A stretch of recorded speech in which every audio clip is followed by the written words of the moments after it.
Hello again. What a difference I have been feeling. I've been feeling so much better now that I have got all this free time on my hands. It's been like it has provided an opportunity for me to recover, to reset things and recover, relax, and I can really feel the effect that it has been having on my mood. I've just had so much more motivation. It feels like I've got control back in my life, which sounds a bit dramatic, doesn't it? It sounds a bit over the top, perhaps, but it really does feel like a huge difference. And I don't think I had fully understood the sort of pressure I was under from my job previously, like the way it had ended up going. I do remember, come to think of it, around Christmas time when I had 2 weeks off. I suppose during those 2 weeks, it gave me a good chance to sort of like step back from work and think about things. And I remember feeling like, I think I'm going to quit my job in the new year. I don't know why. It was just, I don't know. It's I guess I felt optimistic about doing something different. Like let's just try doing something different. I don't want to do that job anymore. Let's try do something different. And then my wife was telling me the other day that apparently it's a popular time of year for people to quit their jobs. So I imagine it's to do with the time off. Like if you move yourself away, give yourself a break from the thing that's causing you stress, perhaps you can like get a good overview of it and really see like, this is the cause. These are the problems. Anyway, so I had thought that in the past, but obviously never really thought it seriously enough to do anything about it.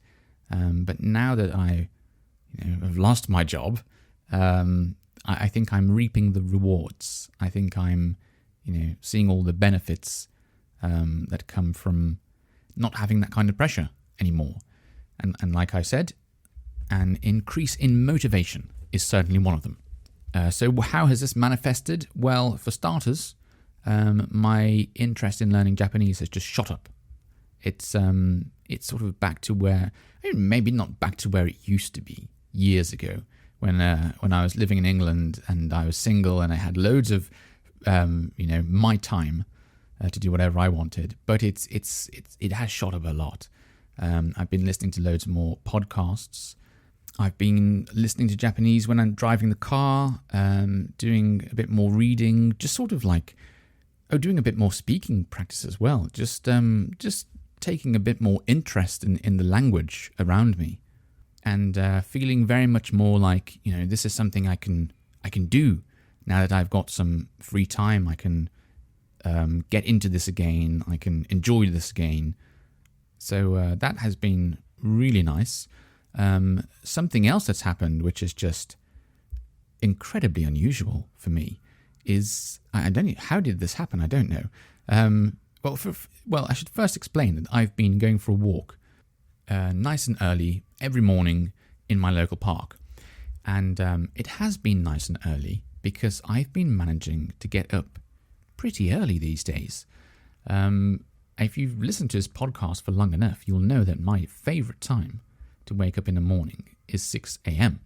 It just works best for me. It's when I find like if I do that, it sort of like sets me up for the rest of the day. I just feel like motivated for the rest of the day. But ever since coming to Japan, it's just been such a tremendously difficult thing to do, and I never quite worked out why. I would set alarms that were far away from my bed, so I'd have to get up and walk to them. Actually, I used to set one in the other end of the flat. So I had to get up, walk all the way down to the other flat, turn it off, and that sort of act would, make sure that I was awake. But still, I just couldn't adjust my sleep routine. That was the problem. I could wake up, yes, but I used to feel terrible.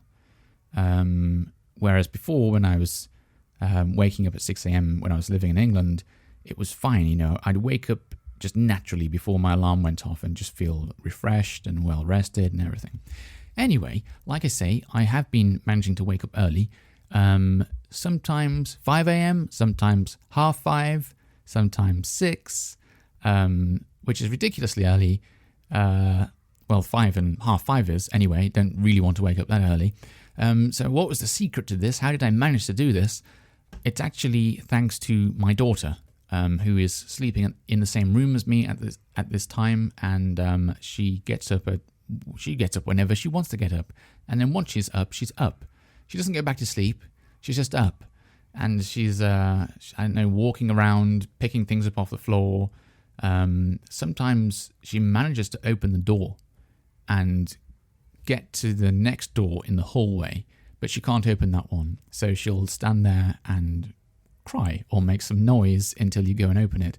And of course, I can't just let her wander around by herself, so you have to monitor her all the time. So once she's up, I'm up. And that's how I've been managing to get up early recently.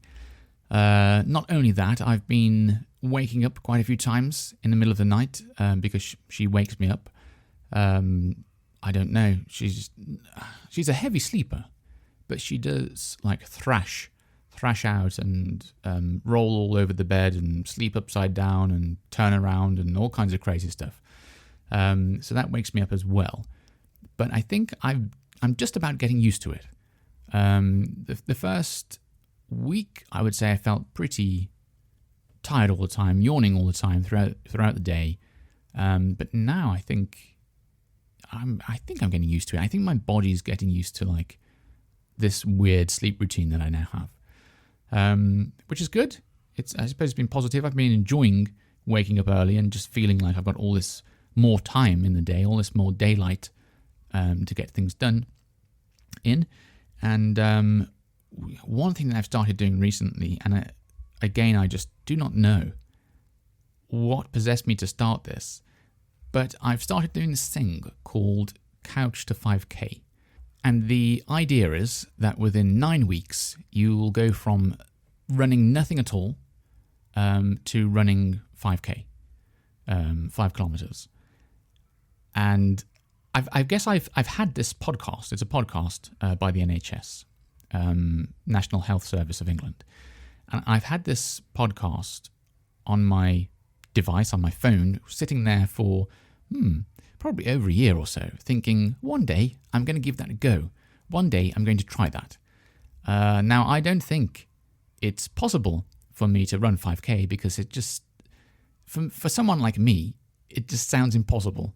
I mean, I'm not overweight at all, but I don't know. Perhaps it's due to having asthma, but whenever I run, I just find myself terribly out of breath, even if I run for a short time. And this has always been the case, even when I was a child. I don't know what age. I suppose I noticed it when I was in like early teenager, around those kind of years. I just noticed like other kids could like run, and I'd just feel like absolutely exhausted after a short amount of time. So that might be something to do with my asthma, although at the same time, I don't suffer from it badly at all. I don't suffer from it mildly even. I think it's just a very, very light occasional thing I have. So people who suffer from asthma often have medicine in the form of an inhaler device, like a squirty aerosol thing that you breathe in. I almost never use that. I don't even have one that's in date at the moment, which I probably should get just in case. But it's such a rare occasion when I use one of those. I haven't used one for years. Maybe I did when I went to England, and I don't know, had hay fever and all kinds of things mixed together. Can't remember. But it has been years, and I will often go for multiple years before and not even use one at all. So I do sort of have it, but not really. So whatever the cause is of me getting out of breath so quickly when I do any kind of running, I'm not really sure.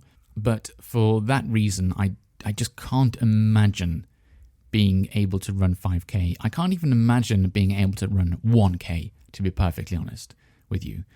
It would be amazing if I could, but it's not really a goal of mine. The reason I started this podcast, listening to this podcast, started this Couch to 5K thing, is I just wanted to get, a bit more healthy if possible. So I just thought I'll just try the first sort of week episode and see how that goes. And maybe if it goes well, maybe I can go on to week 2 and maybe just see how far I get out of curiosity. But really, I just wanted to get into the habit of running a bit.